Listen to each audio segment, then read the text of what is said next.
Hey, what's up? It's Sifu Kuttel, and in this video, we're going to be working with the Taiji jian, or the Taiji gim, or Taiji sword.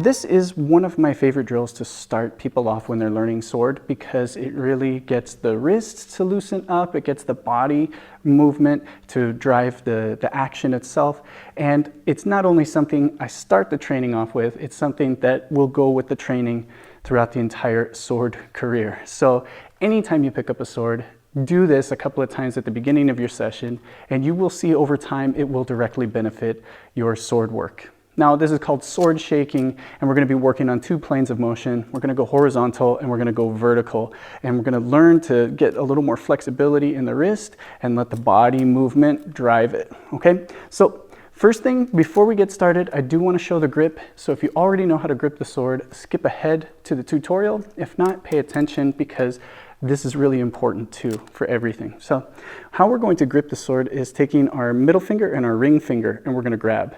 This is your main point of control on the sword, and this is the most you're going to be gripping with. The thumb is going to be relaxed but still gripping the sword. Some schools like to do in between the two fingers like this. I prefer to keep it on the side. It's up to you on that one. The index finger is going to be upward and towards the guard of the sword. Some people like to argue, oh, if they get too close, they can cut your finger. If they're going to get this close, they can just go straight over and cut my hand anyway. So you're playing your own odds on that one. And the pinky should remain relaxed because you're going to use your pinky for extra snapping motions to add power. Okay, so now before we get started on this, I also want to show how to hold the hand because we're going to match it with what's called a sword finger. So to do the sword finger, we're going to take our index finger and middle finger and put them together. Keep these glued together. Don't let them separate into a peace sign, okay? Now from here, we're going to take the thumb and touch it to the ring finger. It's not out at the side, and it's definitely not an open hand. The idea of sword finger is to match the style of the blade. This is a thin blade, so we're going to have two fingers out to mimic that kind of pressure pointing attack and having a balance with the backhand instead of just a dead hand behind while you do stuff with your front hand.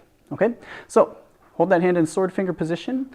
The other hand, we're going to hold the blade as I explained earlier. Nice and relaxed. I stick my pinky out so you can see it's nice and relaxed. Now, sword shaking is going to be moving in specific lines. We do either vertical or we do horizontal. So let's start with the vertical. I'm going to extend the blade out and then make sure my backhand is balancing, okay? Now you can turn your hand to the side or we can point the fingers straight out too.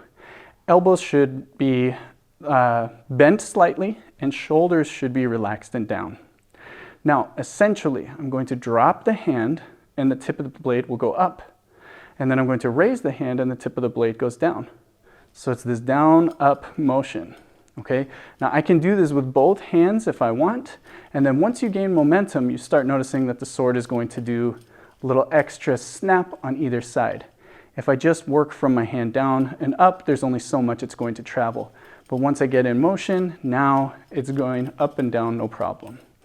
Okay, so make sure, try to keep a nice straight line here as you do it, and don't be afraid of doing large up and down as you do this, okay? So a nice big up and down is totally fine. This develops a lot more flexibility in the wrist. We don't have to worry about doing this on a fine line. The next one is horizontal. So I'm going to go palm up and with both hands, and then I'm going to bring the sword back and forth. Now the driving force here is turning the body. So, and notice as I turn at the waist, the sword travels across. This one is a drill. It's not a technique, so it's okay to be a little bit lazier, a little bit more loose with your grip, as long as you still hold on to the sword. We're not trying to slice here. We're just warming up the body, getting the spine nice aligned, keeping the shoulders down, the elbows relaxed and slightly bent, and the wrist opening up. So we get that range of motion here, okay? So I suggest you count every time it taps inward. 1, 2, 3, 4, 5, 6, 7, 8, 9, 10.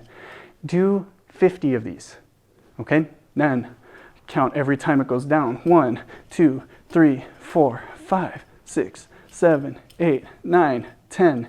Do 50 of those. You can start adding walking. So you move with this. As you do it, you can move forward, you can move backward. You can move forward, you can move backward here. As long as you keep these lines nice and clean. No crazy extra movements as you do. All right, so there you have it. This is a great exercise, and like I said in the beginning, I suggest this for everybody, every single sword session that they do.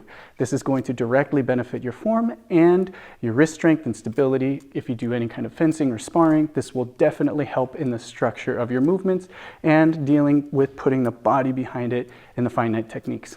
If you like this video, don't forget to hit that like button, and as always, be sure to subscribe. Until next time, this is Sifu Kuttel.